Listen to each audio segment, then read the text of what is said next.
یہ شرق سے غرب تک پوری دنیا میں پھیلا ہے تو صرف آقا علیہ السلام کے خزانہ مصطفی کے ذریعے پھیلا ہے، اور اللہ کے خزانہ الوہیت سے پھیلا ہے، اللہ کی رحمت سے اور آقا علیہ السلام کی برکت سے اور حضور سیدنا غوث العظم رضی اللہ تعالیٰ عنہ کی برکت سے اور امام اعظم کی برکت سے اور اہل بیت اطہار کی برکت سے اور صحابہ کرام اور خلفاء راشدین کی برکت سے اور اولیاء کرام کی برکت سے۔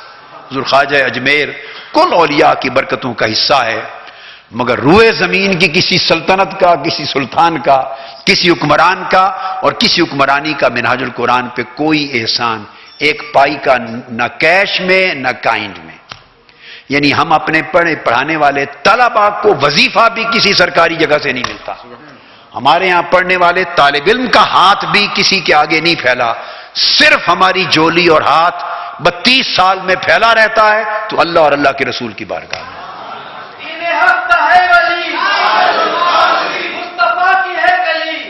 تو یہ آپ کو یہ معلوم ہے۔ اب سوال پیدا ہوگا، آپ کو معلومات دے رہا ہوں کہ منہاج القرآن ورلڈ وائڈ کام کرتا ہے تو اور اس کی اپنی یونیورسٹی ہے، انٹرنیشنل یونیورسٹی منہاج یونیورسٹی، جو ریکگنائزڈ ہی نہیں ہے بلکہ چارٹرڈ ہے، جیسے آپ کی بنگلور یونیورسٹی ہوگی سرکاری طور پر گورنمنٹ آف انڈیا کی چارٹرڈ، جیسے دلی یونیورسٹی ہے، جیسے لاہور میں پنجاب یونیورسٹی ہے، جیسے کراچی یونیورسٹی ہے، منہاج لاہور میں ایک لمز یونیورسٹی کا نام سنا ہوگا، پرائیویٹ سیکٹر میں سب سے ٹاپ درجے کی ہے، تو منہاج القرآن اسی طرح one of the best chartered universities میں سے ہے۔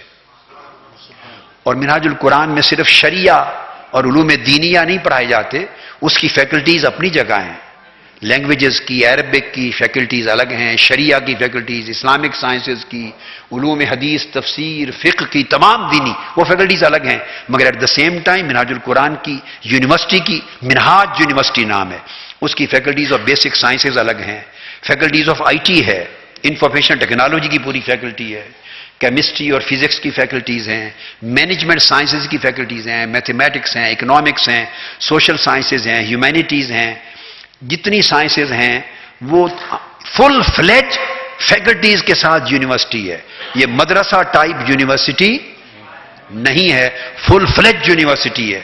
اور منہاج القرآن یونیورسٹی کی منہاج القرآن تحریک کا نام ہے، بار بار زبان پہ آ رہا ہے، یونیورسٹی کا نام ہے دی منہاج یونیورسٹی۔ تو ہماری منہاج یونیورسٹی کی ڈگری جامعہ الازہر کے ساتھ ایکویولنس رکھتی ہے، جامعہ الازہر کے ساتھ ایکویولنس رکھتی ہے، گویا انڈو پاک سب کانٹیننٹ کا یا نان عرب ورلڈ کا منہاج یونیورسٹی کو الازہر یونیورسٹی کا درجہ حاصل ہے، اور ہماری ڈگریز ازہر یونیورسٹی کی ڈگریز برابر ہے، اور ہمارے اسٹوڈنٹس کے ٹیچرز کا ایکسچینج ہوتا ہے، ایکسچینج پروگرامز ہوتے ہیں۔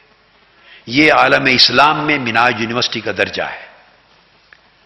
اب سوال یہ کہ تحریک منہاج القرآن انٹرنیشنل کے اخراجات جب کہیں سے کوئی گریڈ، کوئی گرانٹ، کوئی ایڈ، کوئی کیش، کوئی کائنڈ نہیں لیتے ایک پائی کا، تو اس کے اخراجات آپ کو معلوم ہونا چاہیے۔ تو یہ پوری کی پوری مشن اور انٹرنیشنل منہاج القرآن، اس لیے ہم انڈیپینڈنٹلی بات کرتے ہیں کہ ہمارے حلق میں کسی کا پیسہ نہیں آیا ہے، تو ہمارا سورس منہاج القرآن کا as a international movement, members کی اپنی ممبرشپ فی ہے ورلڈ وائڈ، جہاں جہاں آپ کا یہاں چلے گا انڈیا کا منہاج القرآن، آپ کی ممبرشپ فی یہیں رہے گی، انڈیا میں رہے گی، اس کا ایک سسٹم ہوگا، کچھ بنگلور کو رہے گا، کچھ منہاج القرآن کے ہیڈ کوارٹر انڈیا کو جائے گا، جو آرگنائزیشن ہے سینٹرل، اس کا سیکریٹریٹ بھی یہی انشاءاللہ بن رہا ہے فل فلیج۔ تو ممبرشپ فی ہے وہ 50 روپے ماہانہ ہے مہینے کی، اور اس کو پھر 12 کے ساتھ ضرب دے دیں آلموسٹ، تو یہ لائف ممبرشپ فی بن جاتی ہے۔ مجھے اب معلوم نہیں ہے، یہ بڑی باریک چیزیں نیچے رہ جاتی ہیں، ڈپارٹمنٹ کے لوگ ڈیل کرتے ہیں، مگر پاکستان کے اندر لوگ 10,000 روپیز دیتے ہیں ونس، اور پوری لائف کے لیے لائف ٹائم ممبر ہو جاتے ہیں۔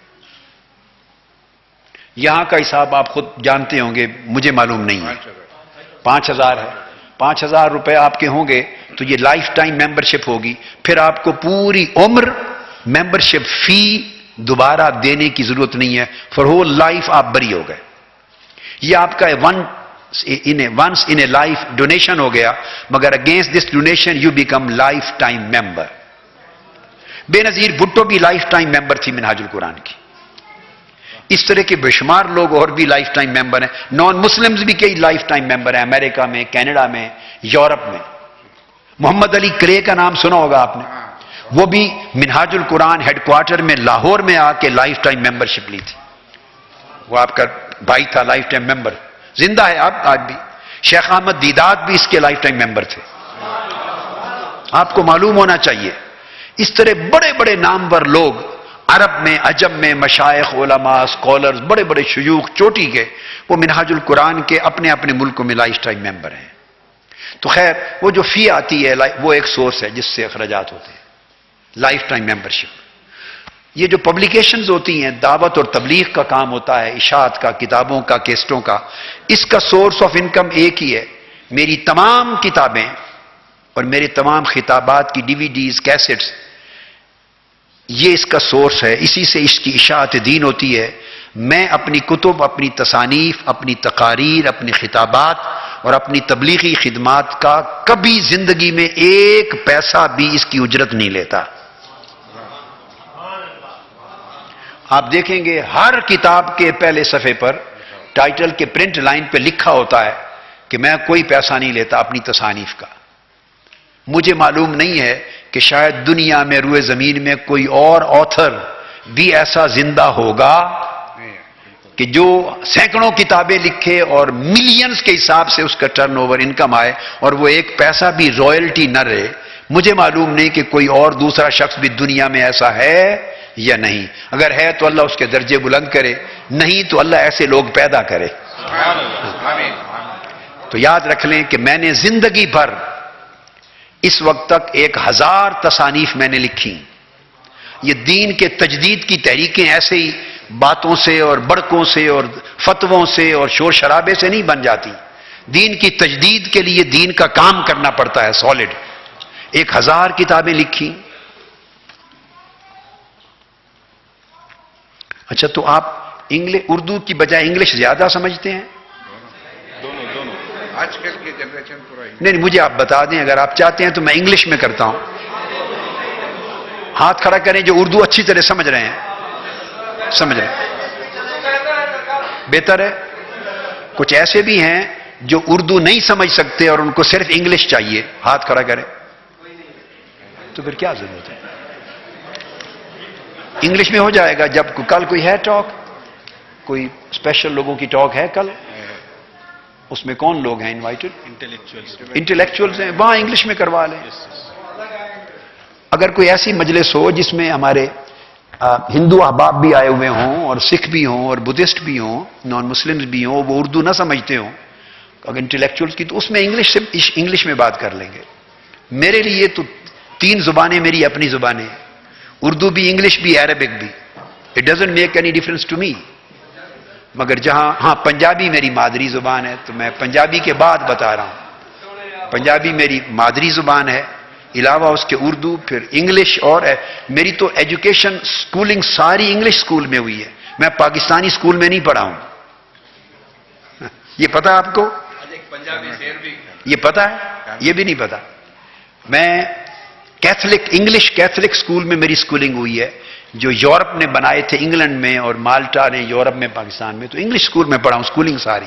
پھر ماسٹرز, لا, ساری زندگی انگلش میں پڑھایا ہے میں نے, یونیورسٹیز کو پوری, پی ایچ ڈی وغیرہ سب کچھ. تو لہٰذا وہ بھی میری لینگویج ہے اور عربک بھی میری لینگویج ہے. تو جب گیدرنگ مکسڈ ہو, جو اردو نہیں سمجھ سکتے پھر انگلش میں بات کروانے. اب تو ایک شخص بھی نہیں ہے جس نے کہا ہو بھائی انگلش کریں, اردو میں نہیں سمجھتے, تو کیا فائدہ. تو میں یہ بتا رہا تھا کہ چلو میں آئی ول ریپیٹ سرٹن تھنگز انشاءاللہ in English for many other benefits. تو میں کیا بات کر رہا تھا, ہاں, کہ اپ ٹل ناؤ الحمدللہ آئی ہیو آتھرڈ 1000 بکس, اور ان out of 1000 500 have already been published. تو صرف وہ جو بکس پوری دنیا میں جاتی ہیں, سیل ہوتی ہیں, تو ان کی لاکھوں ملینز کے حساب سے ٹرن اوور ہوتا ہوگا. اور 7000 میرے لیکچرز ہیں جو آپ کے پاس اویلیبل ہیں پوری دنیا میں, 7000 ٹاپکس پر, 7000 ٹاپکس پر. تو ان کی ڈی وی ڈیز ہیں, وہ ملینز کے حساب سے بنتی ہیں پوری دنیا میں جاتی ہیں ملینز کے حساب سے. میں کچھ اندازہ بھی نہیں کر سکتا کہ کتنی ایک مہینے میں کتنے ملینز پوری دنیا میں سرکولیٹ ہوتی ہوں گی, سیل ہوتی ہوں گی. اب بکس کی اور کیسٹس کی پوری جو انکم آتی ہے ورلڈ وائڈ, اس میں سے میں $1, not a single dollar, not a single penny, I don't take a single penny out of my books or my cassettes or my speeches or my religious services as royalty. I have made, even taking a single penny out of my books and religious services or humanitarian services, I have made forbidden for myself. It is prohibited, حرام کر دیا میں نے آقا علیہ الصلوۃ والسلام کی سنت پر. فَمِنْ أَجْرِيَ إِلَّا عَلَىٰ رَبِّ الْعَالَمِينَ. تو دین کی خدمت. اب آپ کے پاس میں نے دورہ کیا انڈیا کا, خطابات ہیں, دورہ جات ہیں پوری دنیا میں. تو میری زندگی کو اس طرح کی زندگی کو 32 سال گزر گئے, 32 سال. اور 32 سال میں اس پوری دنیا کا یہ جو پلانٹ آف ارتھ ہے, اس کا کوئی ایک شخص نہیں کہہ سکتا, آج نہیں 32 سال پرانی بات بھی نہیں کر سکتا میرے بارے میں کہ کسی ملک میں میں گیا تھا تو کسی نے میری خدمت کی, پیسے دی اور میں نے قبول کر لیے. 32 سال گزر گئے, کسی شخص سے ایک پائی نہیں لیا ہے آج تک. میں خدمت دین بیچتا نہیں ہوں بس. اس لیے بعض لوگ ہمارے ساتھ بہت ناراض اور خفا رہتے ہیں, بعض لوگ ہمارے ساتھ بہت خفا رہتے ہیں اس لیے کہ میں دین کو بیچتا نہیں ہوں. آپ میری بات کو سمجھ رہے ہیں کیا؟ ہم آقا علیہ السلام کی سنت کے مطابق فی سبیل اللہ خدمت دین کرتے ہیں. یعنی میں نذرانہ نہیں لیتا, کوئی لفافہ نہیں لیتا, آپ سمجھ گئے, اپنی کتاب نہیں بیچتا, اپنی تقریر نہیں بیچتا, کوئی ہدیہ نہیں لیتا, کوئی خدمت نہیں لیتا.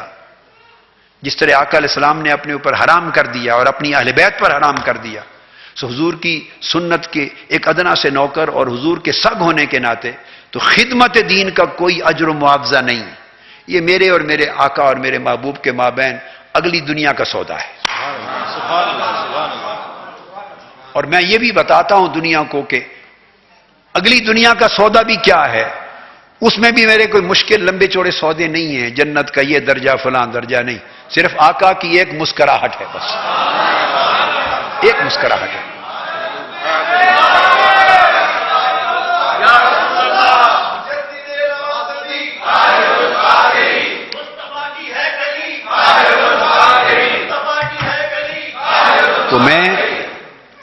تو میں یہ پوری خدمت دین عمر پر نہ دنیا کی مال و دولت اور پیسے کے لیے کرتا ہوں, نہ جنت کے حور و قصور اور درجات کے لیے کرتا ہوں. نہ دنیا کے مال و دولت کے لیے, نہ جنت کے حور و قصور اور باغات کے لیے کرتا ہوں. وہ مالک ہیں, ان کی مرضی دیں مرضی نہ دیں, میں ان کا نوکر ہوں, سگ ہوں در مصطفیٰ کا.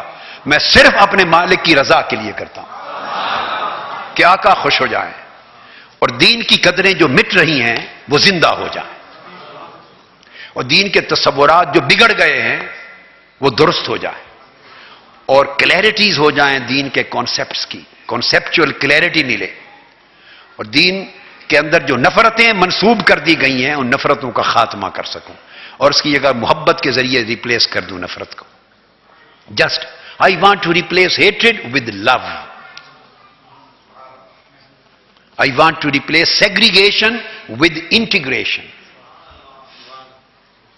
I want to replace narrowness with openness.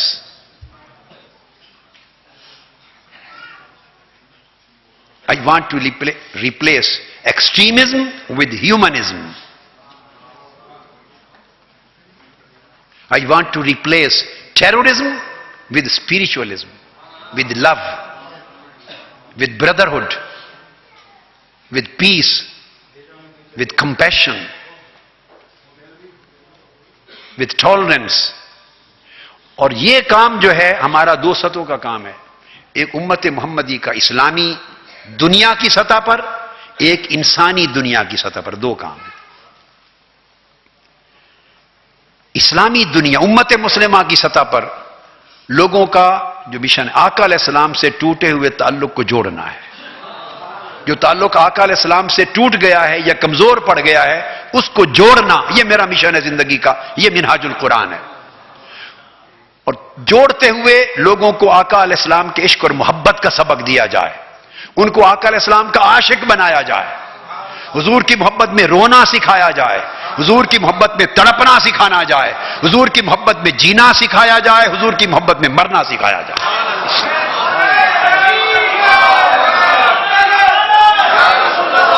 پھر انہیں لوگوں کو، امت کو آقا علیہ السلام کا ادب سکھایا جائے۔ اس دنیا میں مادیت کی وجہ سے بے ادبی پھیل رہی ہے، بد عقیدگی ادب کو دین سے نکال رہی ہے، بد عقیدہ لوگ۔ وہ ادب جو صحابہ کرام کرتے تھے آقا علیہ السلام کا، وہ ادب دوبارہ ری انٹروڈیوس کروایا جائے، ری انکلکیٹ کروایا جائے، وہ جو ادب ہے۔ تو حضور کا ادب، حضور کی تعظیم، حضور کی توقیر و تکریم، پھر آقا علیہ السلام کی اتباع اور اطاعت، اور حضور کی غلامی اور عملی زندگی میں حضور کی سیرت طیبہ کا فروغ، اور پھر آقا علیہ السلام کے دین کی نصرت، مسلمانوں کی نصرت، اور دین کی امت مسلمہ کی سطح پر سب سے بڑا کام جو ہم کر رہے ہیں اور جو منہاج القرآن کی پہچان ہے پوری ورلڈ میں، وہ یہ کہ دین کو انتہا پسندی سے ہٹا کر دین کو اعتدال اور ماڈریشن کا تصور لوگوں کو انٹروڈیوس کروا رہے ہیں۔ اب انتہا پسندی عقیدوں میں بھی ہے، شخصیتوں میں بھی ہے، طریقوں میں بھی ہے لوگوں کے اندر، اور انسانی عالمی سطح پر بھی ہے۔ ہر سطح کی انتہا پسندی کو ختم کرنا چاہتے ہیں۔ جن لوگوں کی طبیعت میں اعتدال اور ماڈریشن نہیں ہے وہ ہمیں پسند نہیں کریں گے، میری بات سمجھ گئے؟ جن لوگوں کی طبیعت میں انتہا پسندی ہے، فتویٰ لگانا، مسلمانی سے خارج کرنا، سنیت سے خارج کرنا، غیر سنی بنانا، کافر بنانا، مرتد بنانا، جن لوگوں کی طبیعت اور زندگیاں اسی کام پہ لگی ہوئی ہیں اور کام ہی کوئی نہیں ہے، ان سے پوچھو کہ آپ نے زندگی میں کتنے لوگوں کو داخل اسلام کیا؟ صرف ایک سوال کرو، جواب نفی میں ہوگا۔ داخل اسلام ایک بھی نہیں کر سکے، اور خارج از اسلام ہزاروں کو کر چکے ہیں۔ آپ میری بات کو سمجھ رہے ہیں؟ تو ہم دین سے خارج نہیں کرتے، ہمارا کام خارج کرنا نہیں، ہمارا کام داخل کرنا ہے۔ جو لوگ اہل سنت کے عقیدے سے بھٹک گئے تھے غلط اعتقادی وجہ سے، ہم ان کو اہل سنت میں داخل کرتے ہیں، کسی کو اہل سنت سے خارج نہیں کیا۔ تو اعتدال سے، محبت سے، اور پھر اگلی بات امپورٹنٹ یہ کہ اہل سنت عقیدہ جو منہاج القرآن کا کنٹریبیوشن یہ ہے کہ لوگوں کے پاس عقیدہ اور مسلک تھا، یہی عقیدہ اور مسلک اہل سنت کا، یہی سواد اعظم ہے، یہی الجماعہ ہے، اور یہی بخشا ہوا جماع ناجی ہے۔ آقا نے اسی کی خبر دی، یہ ہمارا عقیدہ ہے، عقیدہ درست ہے اہل سنت کا، یہی حق ہے، یہی سچ ہے۔ مگر آج کے دور میں عقیدہ اور مسلک صحیح تھا، مگر ان کے پاس دلیل اور علم ختم ہو گیا تھا، دلیل نہیں رہی تھی۔ کوئی پوچھے تو میلاد النبی، میلاد کیوں کرتے مناتے ہو؟ بس ایک روایت ہے، مگر اگر دلیل دینی پڑ جائے تو دلیل ہاتھ میں نہیں رہی تھی۔ میری بات سمجھ گئے؟ آپ عرس کیوں مناتے ہیں؟ اولیاء اللہ کو کیوں مانتے ہیں؟ کیوں ضروری ہے؟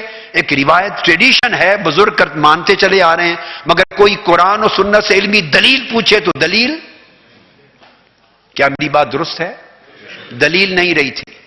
حضور کے توسل کو مانتے تھے، اولیاء کو، انبیاء کے وسیلے کو، مگر کوئی آپ کے ساتھ دو چار آیتیں غلط معنی بیان کر کے کھڑا ہو جائے تو آپ دلیل دینے میں کمزور ہو گئے تھے۔ حضور کی شفاعت کو مانتے ہیں، عقیدہ صحیح ہے، مگر دلیل نہ رہ گئی تھی۔ الغرض اس عقیدہ اہل سنت پہ جو سواد اعظم کا مسلک صحیح اور عقیدہ حق کا ہے، اس پر ظلم یہ ہو گیا تھا کہ جنہوں نے اس کو مضبوط و مستحکم کرنا تھا، انہوں نے صرف فتویٰ بازی کا کام اپنے ذمہ لے لیا، فقط فتویٰ بازی، بولنے سے فتوے، لکھنے سے فتوے، اور کوئی غرض ہی نہیں۔ آج کے لوگوں کی بولی کیا ہے، ضرورت کیا ہے، کتنا نالج چاہیے، پوری ورلڈ میں گڑے کی مچھلیاں بن گئی تھی، تالاب کی مچھلیاں، انہیں خبر ہی نہیں کہ تالاب سے باہر بھی کوئی دنیا ہے۔ عالم عرب میں اس عقیدے پر حملے کیا ہے، پوری دنیا میں اس عقیدے پر حملے کیا ہے، انہوں نے آنکھ ہی نہیں کھولی، دنیا میں گڑے اور تالاب سے باہر نکلے ہی نہیں۔ انہوں نے مسلک کو سواد اعظم کو اپنے اپنے ناموں کے اوپر محصور کر کے فرقہ تنگ چھوٹا سا فرقہ بنا دیا تھا اور بند گلی میں اندھیرے میں بند کر کے رکھ دیا تھا اور دلیل نہیں رہی تھی. منہاج القرآن کا کنٹریبیوشن یہ ہے پچھلے 30-32 سال میں کہ منہاج القرآن نے اس مسلک کے سیاح کو جو اعلی حضرت مولانا شاہ احمد رضا کا مسلک تھا، جو حضرت شاہ ولی اللہ محدث دہلوی اور شاہ عبدالعزیز محدث دہلوی کا مسلک تھا، حضرت شیخ عبد الحق محدث دہلوی کا مسلک تھا، جو حضرت مجدد الفسانی کا مسلک تھا، جو حضرت قاضی ثناء اللہ پانی پتی کا مسلک تھا، جو علامہ فضل حق خیر آبادی کا مسلک تھا، جو خواجہ اجمیر حضرت قطب الدین مختار کاکی، خواجہ نظام الدین اولیاء، بابا فرید الدین گنج شکر، حضرت غوث بہاؤالدین زکریا ملتانی، سرکار سیدنا غوث العظم جیلانی سے لے کر اوپر خلفائے راشدین تک، امام اعظم، امام مالک، امام شافعی، احمد بن حنبل، سب کا یہی مسلک تھا. مگر اس دور میں آ کر اس مسلک کے لوگ دلیل سے محروم ہو گئے تھے، چونکہ جنہوں نے دلیل فراہم کرنی تھی انہوں نے فتوے کے ہتھیار اٹھا لیے، کافر بنانے لگ گئے اور مرید بنانے لگ گئے اور نذرانوں پہ پلنے لگ گئے اور لوگوں کو علم دینا، دین سکھانا، دلیل دینا، قرآن دینا، حدیث دینا اور اعتراض کرنے والوں کا منہ بند کرنے کا کام چھوڑ دیا تھا. منہاج القرآن کا کنٹریبیوشن یہ ہے کہ 32 سالوں میں اس صحیح مسلک اور سواد اعظم پر قرآن اور حدیث کے اتنے دلائل کے سمندر بہا دیے ہیں کہ کوئی مخالف بھی اب سامنے سر نہیں اٹھا سکتا.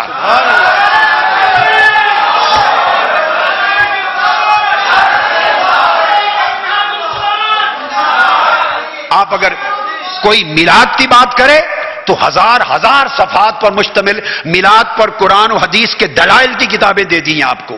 کوئی حضور کے توسل کی بات کرے تو آدھے درجن سے زائد صرف وسیلے کے موضوع پر قرآن اور حدیث کے ہزار دلائل پر مشتمل.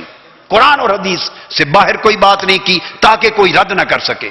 جو بات کی قرآن سے کی، جو بات کی صحیح بخاری سے کی، جو بات کی صحیح مسلم سے کی، ابو داؤد سے کی، ترمذی سے، صحاح ستہ سے، دلائل سے کی، جرح و تعدیل کے ساتھ کی، اسناد کے ساتھ کی، پھر ائمہ تفسیر سے بات کی. یعنی چھوٹے درجے کے حوالے، بولیے چھوٹے درجے کے حوالے کہ جن پر کوئی انگلی رکھ سکے.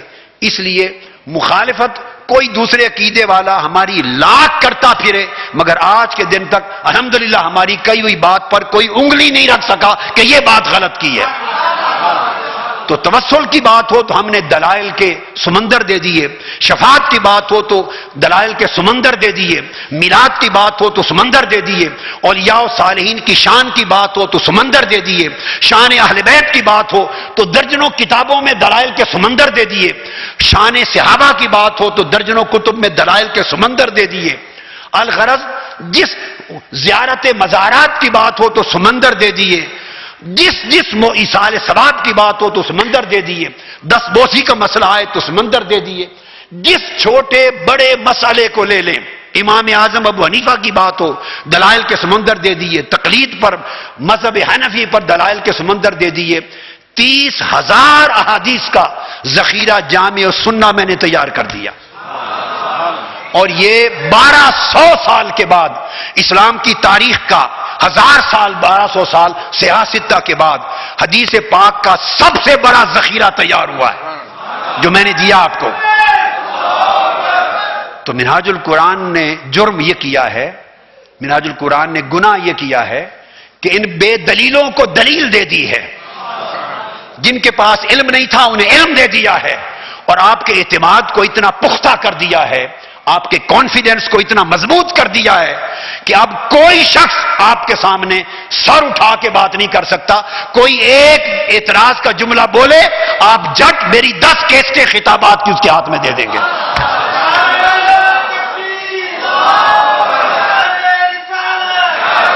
کوئی شخص ایک بات کرے، کوئی شخص کہے، کوئی شخص عقیدہ اہل سنت کے باب میں کسی ایک عمل کو بدعت کہے، رد کرے، اعتراض کرے، میری درجنوں کتابیں اور سینکڑوں خطابات کا انبار اس کو دے دیں اور چیلنج کر سکتے ہیں اب آپ کہ اس میں سے ایک کا رد بھی نہیں کر سکتے آپ. اور آج کے دن تک کوئی کر نہیں سکا رد. ہم نے یہ گناہ کیا ہے، ہم اس چیز کے گناہگار ہیں. آپ سمجھ رہے ہیں بات کو؟ یہ کنٹریبیوشن کیا منہاج القرآن نے کہ عقیدہ اہل سنت کو اتنی طاقت دے دی ہے، اتنی قوت دے دی ہے، اور اس مسلک کے لوگوں کو اتنا اعتماد دے دیا ہے. اور پلٹا کے یہاں تو رواج یہ ہو گیا تھا کہ خطاب کرتے تھے، کوئی قرآن اور سنت اور حدیث کی بات نہیں کرتا تھا، حکایتیں سنا اور باتیں سنا اور غصہ دکھا اور فتوے سنا. اس کے سوا آپ کو علم، کتاب، سنت، بخاری مسلم، دوسرے لوگ سمجھتے تھے بخاری مسلم ہماری کتاب ہے. اسی طرح ہے کہ نہیں؟ ہمارے مسلک کے لوگ علماء گھبراتے تھے بخاری مسلم کا نام لیتے، ابو داؤد اور ترمذی کا نام لیتے، نسائی ابن ماجہ کا نام لیتے، کتب حدیث، کتب سنت، ائمہ سلف صالحین کا دلائل دیتے، گھبراتے تھے. اور لوگوں نے آج کے دور کا اس کو ایک بریلوی صاحب فرقہ بنا کے رکھ دیا تھا. ہم نے فرقے کی تنگی سے نکال کر آقا علیہ السلام کے فرمان کے مطابق امت میں پھر اسے سواد اعظم بنا کے متعارف کر دیا. تو اتنی قوت دے دی الحمدللہ. اور پھر انسانیت کی سطح پر اسلام پہ تہمت لگ گئی تھی کہ انتہا پسند مذہب ہے. لگ گئی. بعض دہشت گردوں اور قاتلوں کی وجہ سے، نادانوں کی وجہ سے، بعض لوگوں کی خطاؤں کی وجہ سے اسلام اور امت مسلمہ بدنام ہو گئی تھی، پریشان تھے. بتائیے عالم اسلام میں کوئی اور اٹھا اسلام پر سے دہشت گردی کی تہمت کو دفع کرنے کے لیے اور انتہا پسندی کے الزام کو دور کرنے کے لیے اور اسلام کے تصور امن پر مبنی چہرہ نکھارنے کے لیے سوائے منہاج القرآن کے روئے زمین پر کوئی اور نام ہے جس نے کام کیا ہو؟ بولیے کوئی اور ہے؟ الحمدللہ آج ویسٹرن ورلڈ ہو یا ایسٹرن ورلڈ، پوری دنیا میں اسلام کے ساتھ جب امن کا نام آتا ہے تو منہاج القرآن کا عنوان آتا ہے. جب اسلام کے پیغام امن کی بات ہوتی ہے، پیغام رحمت کی بات ہوتی ہے، سلامتی کی بات ہوتی ہے، شانتی کی بات ہوتی ہے، آشتی کی بات ہوتی ہے، انسانیت کی بات ہوتی ہے، ہیومینیٹیرینزم کی بات ہوتی ہے، ہیومنزم کی بات ہوتی ہے، ٹالرنس کی، اعتماد کی، اور آپس میں برداشت کی، اور انٹرفیتھ ہارمنی کی، بین المذاہب ہم آہنگی کی بات ہوتی ہے، جب تو نمونہ کوئی پیش نہیں کیا جا سکتا سوائے منہاج القرآن کے. یہ گلوبل لیول پہ کنٹریبیوشن ہے الحمدللہ تعالی. یہ آپ کا فخر ہے کہ آپ کو اللہ نے اتنے عظیم قافلے میں شامل کیا، اور یہ ساری برکتیں اللہ نے دی، یہ ساری توفیقات دی منہاج القرآن کو اللہ نے. کیوں دی؟ تو میں بتا رہا تھا کہ ایک تو کتابوں کیسٹوں کی انکم سے اشاعت ہوتی، دوسرے منہاج القرآن کے خود رفقا اور تنظیمات ڈونیشنز دیتے ہیں جس سے تعمیرات ہوتی ہے اور پوری دنیا کا کام ہوتا ہے. بس اور کوئی ذریعہ نہیں ہے، کوئی اور خارجی ذریعہ. ڈونیشنز بھی رفقا اور ممبران اور تنظیمات دیتی ہیں. تو ہمارا کیس اتنا کلیئر ہے، ہم اتنی ببانگ دہل بات کرتے ہیں کہ روئے زمین پر اپنا پرایا کوئی شخص اچھال کے کوئی چیز خفیہ نکال کے نہیں لا سکتا. اور یہ منہاج القرآن نے 30 سال کے اندر وہ کام کر لیا جو 200 سال کے اندر ہونا تھا. کیسے کر لیا؟ یہ انسانی کوشش نہیں ہے، یہ انسانی کوشش. ہزاروں مخالفتوں کے باوجود منہاج القرآن ایک سمندر بن گیا، ایک اوشن بن گیا، اوشن آف ہیومن. اور لوگوں کے دلوں میں اتنی محبت آسمان سے اتری، زمینی رکاوٹوں کے باوجود ملائکہ کے ذریعے اللہ نے محبت اتاری. ابھی آپ دیکھیں گے پرسوں بنگلور دیکھے گا کہ آسمان سے کتنی محبت انسانوں کے دلوں میں اللہ نے اتاری. آپ نے دیکھا کچھ کی رات کا انٹرنیٹ پر دیکھا، کچھ ایک ہیومن بینگز کا اوشن تھا جس کی کوئی اینڈ نہیں تھی. آپ نے حیدرآباد دکن کا دیکھا، بنگلور کو بھی دیکھیں گے، بامبے کو بھی دیکھیں گے. اگر تھوڑی سی بھی انسان عدل کے ساتھ سوچے تو سمجھ میں آ جاتا ہے اگر اتنی مخالفت کسی اور کی ہوئی ہوتی تو وہ کبھی سے اس کا نام و نشان مٹ چکا ہوتا. آپ سمجھیں میری بات؟ اتنی مخالفت اور کفر کے فتوے اور مرتد کے فتوے، خارج از اسلام کے فتوے، زبانی، کلامی، تحریری، پوسٹر، اشتہار، بینر، اتنا ہنگامہ بیکار. جتنی کوشش مخالفت کسی اور کی ہوتی جس کے اوپر اللہ کی مدد نہ ہوتی، اللہ کے رسول کا سایہ نہ ہوتا، اتنی مخالفت سے اس کا نام و نشان ہی صفحہ ہستی سے مٹ چکا ہوتا. یہ بات سوچنے کی ہے. اتنی مخالفت کے باوجود منہاج القرآن ایک کائنات بن گیا ہے اور کوئی اس کے مچھر کے پر کے برابر بھی اس کا بگاڑ کچھ نہیں سکا. تو وجہ کیا ہے؟ اس میں ہمارا کچھ نہیں، یہ سارا فیض گنبد خضرا کا ہے۔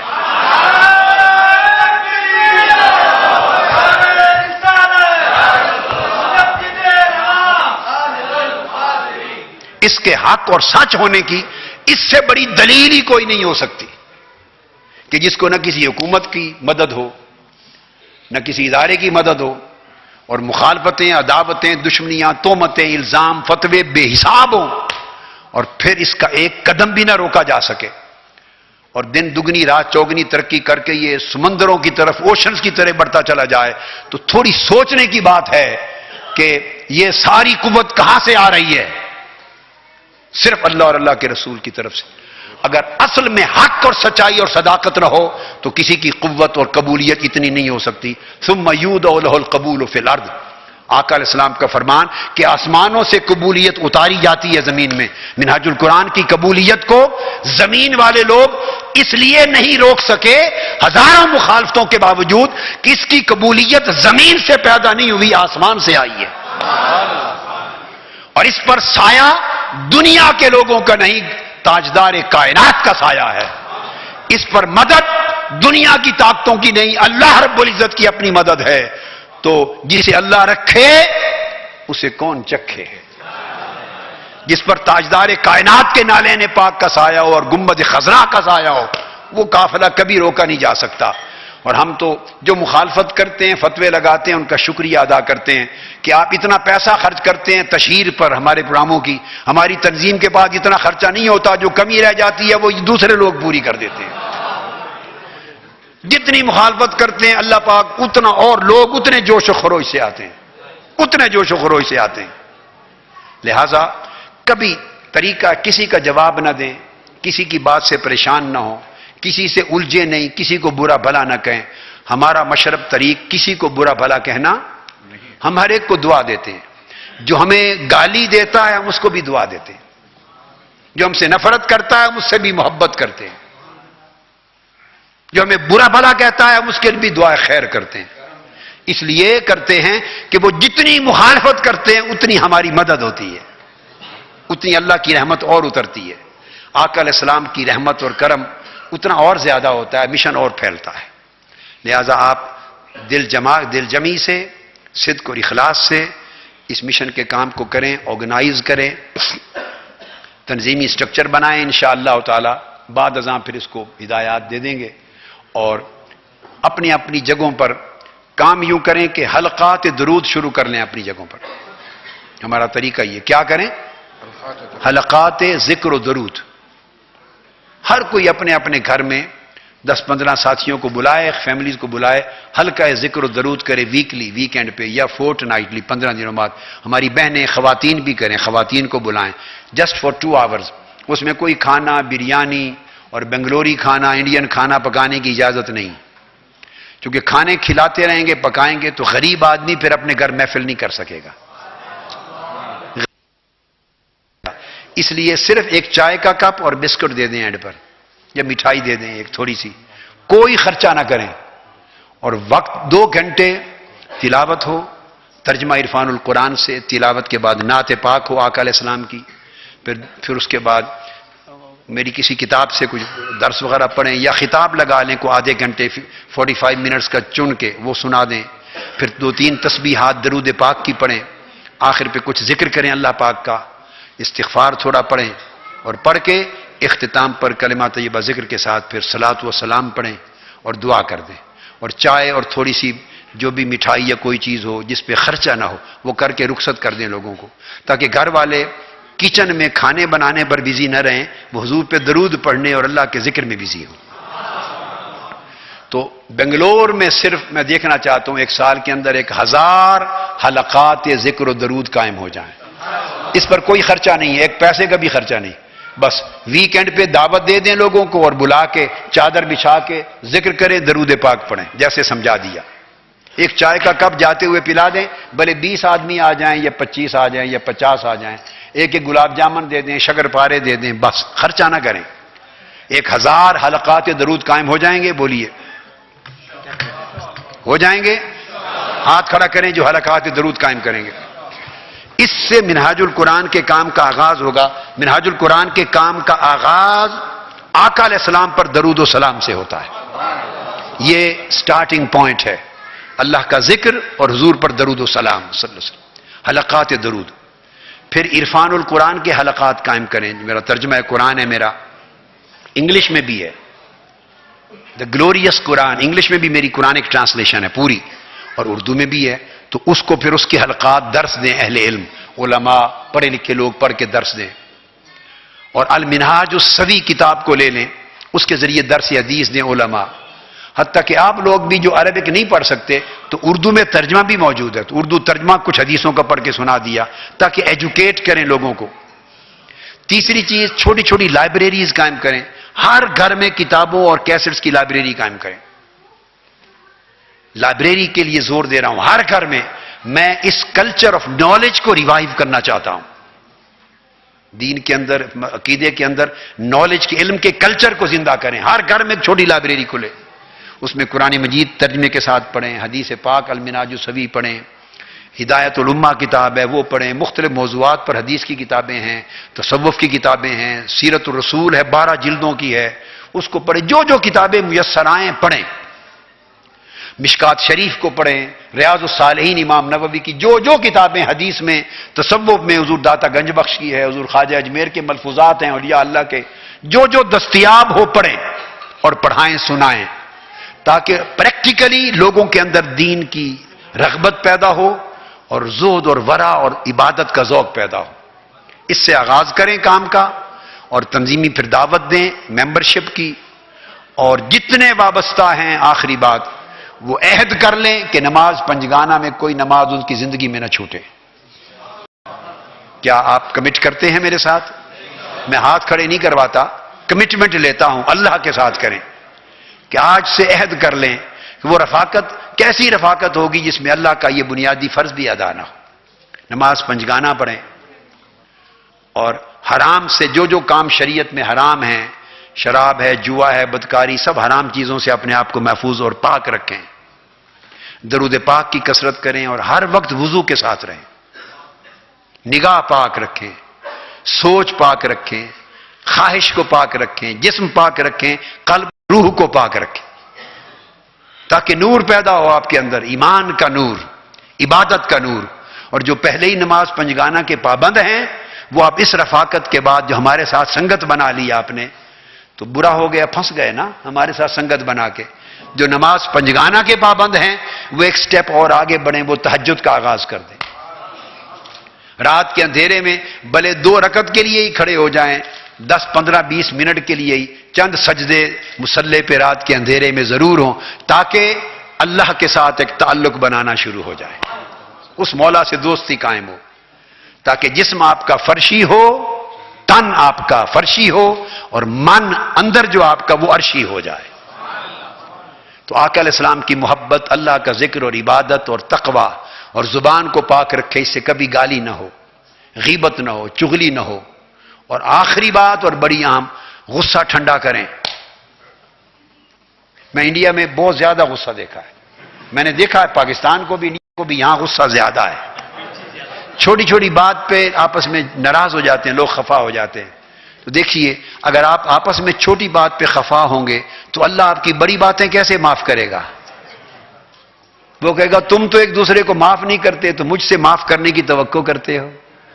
تو اللہ اس بندے کے بڑے بڑے گناہ معاف کر دے گا جو بندہ دوسرے بندوں کی غلطیاں معاف کر دے. وہ کہے گا یہ بندہ ہو کر لوگوں کو معاف کرنے والا تھا، تو میں رب ہو کر اس کو معاف کیوں نہ کروں؟ تو معاف کرنا سیکھیں، طبیعت میں فرحت اور وسعت لائیں، بڑے دل کریں، دل بڑے کریں، اور انسانی سطح پہ کریں، اور صدقہ خیرات کریں، سخاوت کریں. خواہ آپ کے پڑوس میں ہندو ہے، سکھ ہے، عیسائی ہے، یہودی ہے، جینی ہے، بدھ ہے، بدھسٹ ہے، کوئی ہے، خواہ مسلمان ہے، پڑوسی کا حق پڑوسی کے طور پہ ہوتا ہے.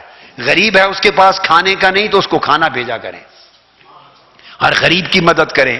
انسانی سطح پہ اپنے اندر الفت اور محبت اور شفقت و سخاوت پیدا کریں، اور کبھی فسادات کا حصہ نہ بنیں. منہاج القرآن کے لوگ جو وابستہ ہیں، یہ جو مجھ سے پیار کرتے ہیں، اس پیار کی شرط ہے کہ کبھی فساد کا حصہ نہ بنیں.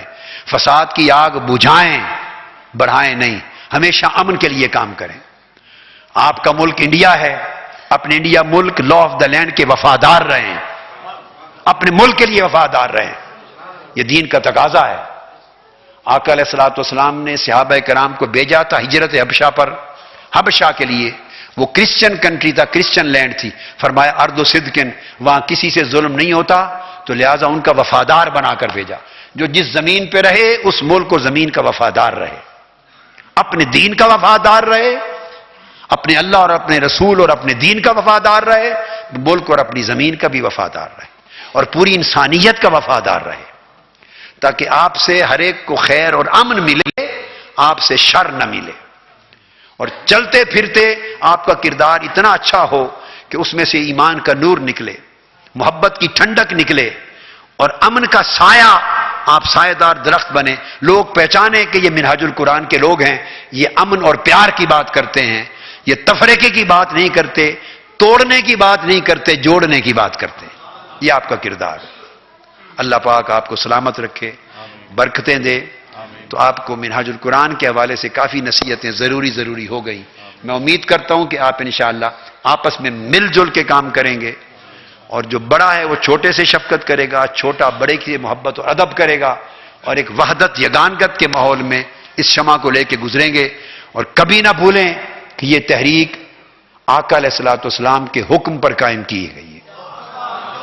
منہاج القرآن آقا علیہ السلام نے قائم کروایا ہے, آقا علیہ السلام کے حکم سے, آقا علیہ السلام کے امر سے, آقا علیہ السلام کی اجازت سے اور آقا کے امر سے یہ مشن تجدید دین کا قائم ہوا ہے. اس پر آقا علیہ السلام کا اذن ہے, آقا علیہ السلام کا امر ہے. آپ یہ نوکری کریں گے تو یہ آقا علیہ السلام کی نوکری ہوگی, قبر میں بھی کام آئے گی, قیامت کے دن بھی کام آئے گی. اللہ اس عيناي شوقا ولطيبة ذرفت عشقا فأتيت إلى حبيبي فاهدأ يا قلب ورفقا صلي على